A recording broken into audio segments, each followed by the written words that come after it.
This is not your typical use a coupon, turn off the lights every single time you leave a room kind of frugal living tips video. While all those have been talked about on this channel and are very important, we're gonna take things a little bit next level. Here are 3 practical tips to stay living below your means even during the holidays.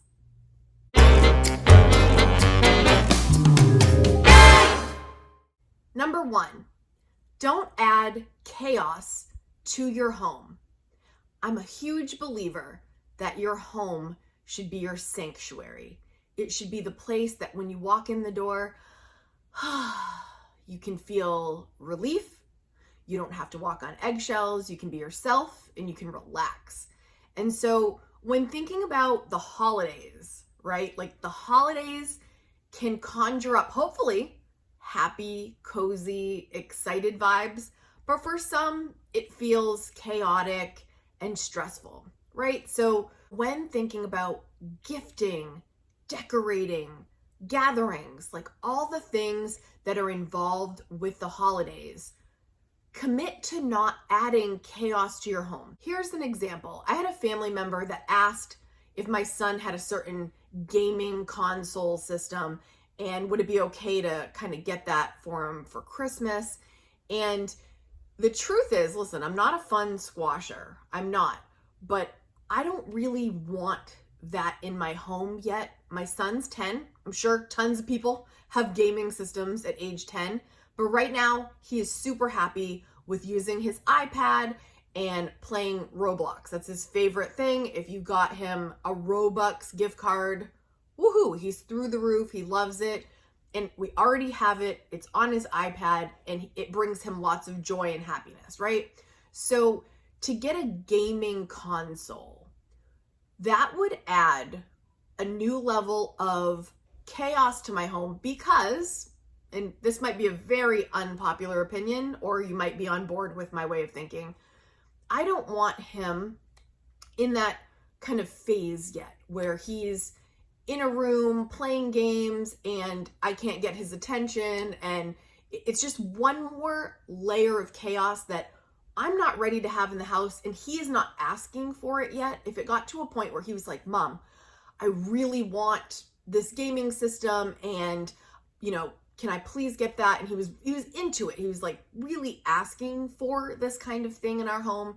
Then maybe that's something I would definitely consider. But currently, he does not have any desire or want for this. So I said, right now it's not really the best year for that because he's not into that. And I don't want to add that to our plate.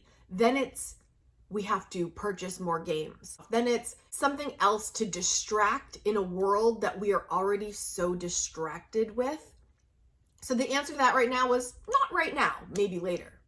So that's like a kid kind of situation. But even for you as an adult probably watching this, think about what you want your home to feel like, what you want in your home. And sometimes just things are tempting, right? You want to get all these extra knick-knacky things. They mean something to you. And there's a place for that. Sure, there is.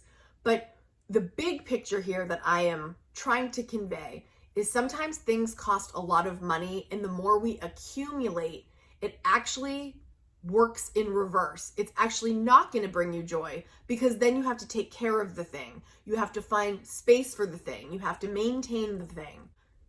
Don't add more chaos to your home than you want. It'll save you a lot of money. It'll save you a lot of stress, and it will keep your home filled with the things that truly add value to your life and bring you joy. And usually it's less to clean. Bonus. Number 2, decide what is entertaining to you. If you live alone, think about what truly adds value to your life. What do you really enjoy? What is it that when you spend money on this certain thing, you get a lot out of it?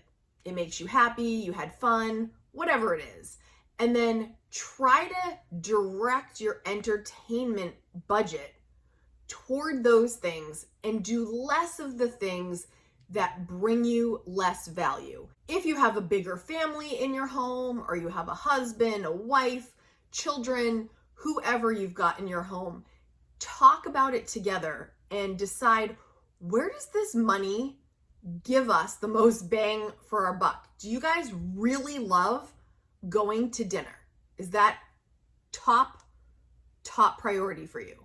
Do you really love going to see a movie? Is that like a thing in your family that you're like, this is our idea of fun? Are family vacations the thing? Is travel what really excites you?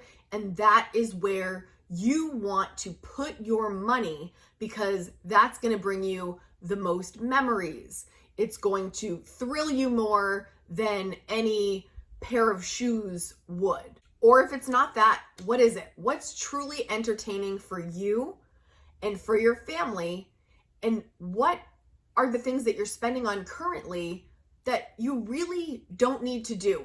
Especially during the holidays, sometimes we've got to narrow it down a little bit. There are traditions in your family that mean a lot to you. You love going to look at the lights. You love baking cookies together. Some of these things barely cost anything, but some of them cost a little bit. Narrow down what's going to make you the happiest as a family or by yourself, and spend it on that, and try to spend less on the things that you can do without, that you maybe just do out of habit, or maybe you feel pressured to do it by a friend or family member, but after you do it, you're kind of like, I could have done without that. Get rid of that. It's November at the time of this filming. November. We're saying no to the things that just don't bring us value anymore. Let's get rid of that and save our money for the things that really bring us happiness, joy, and we get a lot of value out of, because that's worth it. Remember, living below your means is all about knowing what you take in for money. This is your income, and then spending less, like on your bills and your expenses. So there's a margin here. We've talked about this gap where you can either save or you can spend on the things that matter most. The bigger the gap, the more room you have to do the things that you want to do and not feel as stressed about money. I know that's easier said than done, but this channel is committed to sharing every single possible tip that we can think of that will help you on that journey. Number 3, be present when you are with others. This might not even sound like a tip at all regarding what we're talking about, but it is, and I'm going to tell you why. If you are present when you are amongst your friends and family, and you are in the moment, and you are enjoying, and you're not on your phone, and you're not wandering in your brain somewhere else, and you're actually listening and engaging and being fully present in that moment, you might find yourself more fulfilled than if you were just kind of zoned out. You had this experience with people, you weren't really there. And then what happens is, sometimes from a psychological point of view, is sometimes we tend to spend more money when we feel lonely. We tend to spend, I know I've done this before, when we feel a little empty, when our cup is not filled, and usually that can lead to overspending in areas that we're trying to fill the emptiness. We're trying to fill that void. We're trying to make ourselves feel better. And so if you truly take every experience that you have with the people that you are with when it's time, you might feel a little bit more filled with what you need than if you were just there but not there. And I have definitely been guilty of being there but not being there in the past. And as the years have gone on, I've really tried to focus on being present.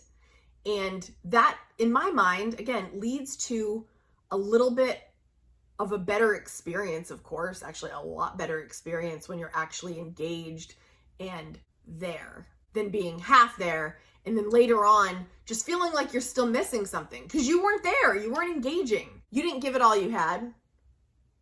Can anyone relate to that? You're there, you're in a room, everyone's on their phone, no one's really paying attention to each other. Isn't there just nothing worse than that moment. You know, there's times where you need to zone out, but when you are intentionally spending time with people and everyone's ignoring each other, like, what was the point? As the holidays are approaching, I know it's not all rainbows and sunshine for everyone. Some people, family really causes them a lot of stress, but when we're talking about saving money, spending, frugal living, budgeting, budget for the things that matter the most so that you can enjoy this time of year and really all year, right, guys? Now is your turn.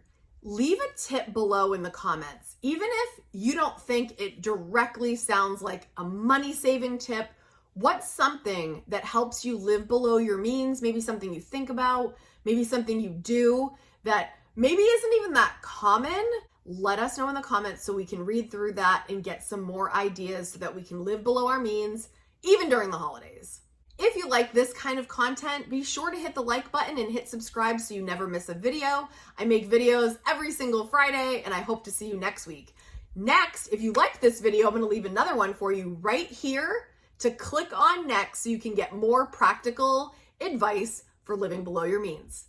Thanks for watching, and I'll see you next week.